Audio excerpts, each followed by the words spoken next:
Sapa Indonesia Pagi kembali hadir saudara, kali ini di segmen Kompas Bisnis bersama saya Putri Oktaviani.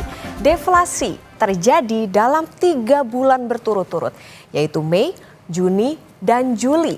Sebelum Kompas Bisnis lihatkan data-datanya, ada pernyataan dari Badan Pusat Statistik alias BPS yang sangat menarik saudara. Katanya, deflasi yang terjadi selama 3 bulan berturut-turut tidak serta-merta berarti daya belinya turun. Nah, BPS juga bilang perlu berhati-hati dalam menyimpulkan penurunan daya beli masyarakat. Tidak cukup hanya dari deflasi, namun ada parameter-parameter lain yang juga diperlukan. Sedalam apa sih deflasi yang terjadi di 3 bulan terakhir ini? Nah, kita lihat datanya. Gelagat penurunan harga sudah terjadi sejak Mei, angkanya 0,03%.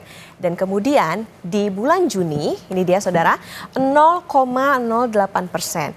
Lalu di bulan Juli, deflasi kembali berlanjut, bahkan lebih dalam ke 0,18%.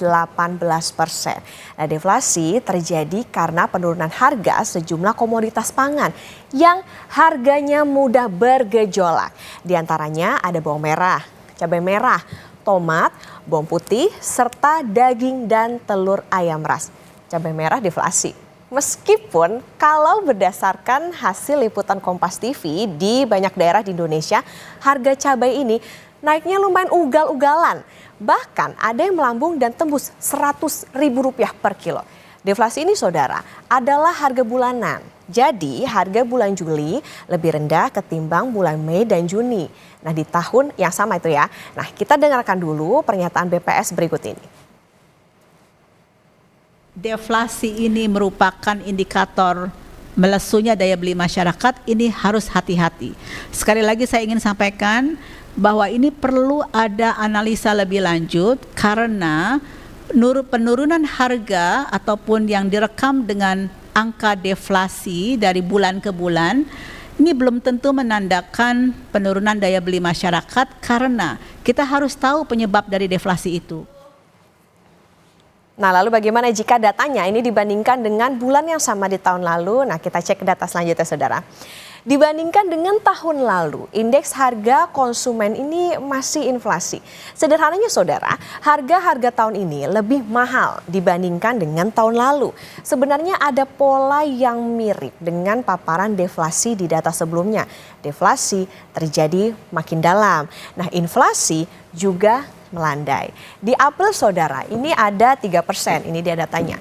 Di Mei 2,84%, kemudian di bulan Juni 2,51% dan di Juli 2,13%. Ingat kata BPS, jangan serta-merta menyimpulkan penurunan data ini sebagai daya beli yang melemah. Tetapi ini layak kita tanyakan ke ekonom. Yang pasti saudara, Bank Indonesia bilang inflasi ini masih sangat terjaga. Ini merupakan hasil dari konsistensi kebijakan moneter dan sinergi pengendalian inflasi antara Bank Indonesia dan pemerintah pusat serta daerah. Dalam Tim Pengendalian Inflasi Pusat dan Daerah atau TPID dan TPIP maksud kami dan juga DPID melalui penguatan Gerakan Nasional Pengendalian Inflasi Pangan di berbagai daerah. Nah, Asisten Gubernur Bank Indonesia dari Departemen Komunikasi yaitu Erwin Haryono bilang ke depan Bank Indonesia meyakini inflasi akan tetap terkendali dalam kisaran sasarannya 2,5% plus minus 1% pada 2024 dan 2025. Nah, di antara deflasi bulanan, siapa yang masih inflasi? Kita ke data selanjutnya. Ini dia, ada beras dan juga pendidikan yang harganya masih naik dibandingkan dengan bulan yang lalu.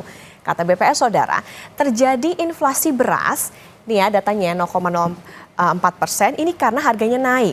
Penyebabnya adalah penurunan jumlah produksi beras setelah masa puncak panen raya padi pada April sampai Mei 2024 berlalu.